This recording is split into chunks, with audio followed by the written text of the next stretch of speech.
चलिए जो है सो वैदिक काल का कालखंड को जो है सो देख लेते हैं। एक एंशियंट इंडिया पे काफ़ी अच्छा बुक है मुखर्जी, राधा कुमुद मुखर्जी का। उसके अनुसार से भी जो है सो मेन पॉइंट्स के हिसाब से देख लेते हैं, शायद इससे भी कुछ अच्छा ये मिल जाए।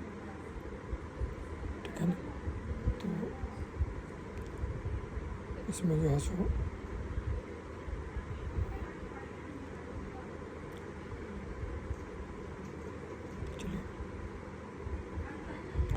मुखर्जी के अनुसार वैदिक युग को दो भागों में बांटा जा सकता है। एक ऋग वैदिक काल 1500 से 1000 ईस्वी पूर्व, दूसरा उत्तर वैदिक काल 1000 से 600 ईस्वी पूर्व। ऋग वैदिक काल की विशेषता है समाज, गोत्र और जन के आधारित जनजातीय संगठन, परिवार समाज की मूल इकाई थी।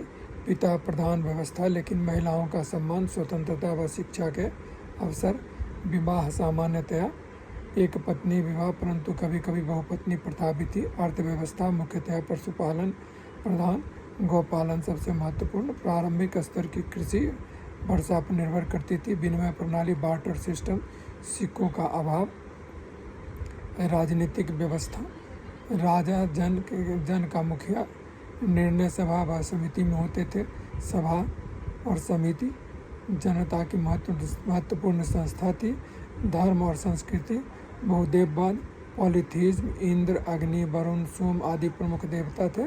यज्ञ और स्तोत्र गायन धार्मिक जीवन का केंद्र था। मंत्र व वेदों को मौखिक रूप में संरक्षण।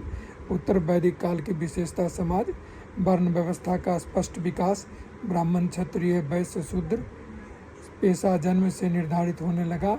स्त्रियों की स्वतंत्रता में कमी, शिक्षा के अवसर घटे। अर्थव्यवस्था कृषि का व्यापक प्रसार, लोहे के हल, जंगल की कटाई, स्थायी खेती, अधिशेष उत्पादन के कारण व्यापार व शिल्प का विकास। सिक्के, निषक और शतवन का प्रयोग शुरू। राजनीतिक व्यवस्था, छोटे छोटे जनपद बड़े महाजनपद में परिवर्तित। राजा संगठन मजबूत हुआ, राजा की शक्ति बढ़ी। अस्थायी राजनीति की प्रथा। धर्म और दर्शन, यज्ञ प्रधान धर्म से हटकर आध्यात्मिक चिंतन का विकास। उपनिषद में ब्रह्म, आत्मा, मोक्ष की आध्यात्म। श्रमण आंदोलन की पृष्ठभूमि। जैन और बौद्ध धर्म के उदय की तैयारी। शिक्षा व्यवस्था मुखर्जी के अनुसार गुरुकुल प्रणाली, शिक्षा का उद्देश्य चरित्र निर्माण, आत्मसंयम और वेदाध्ययन।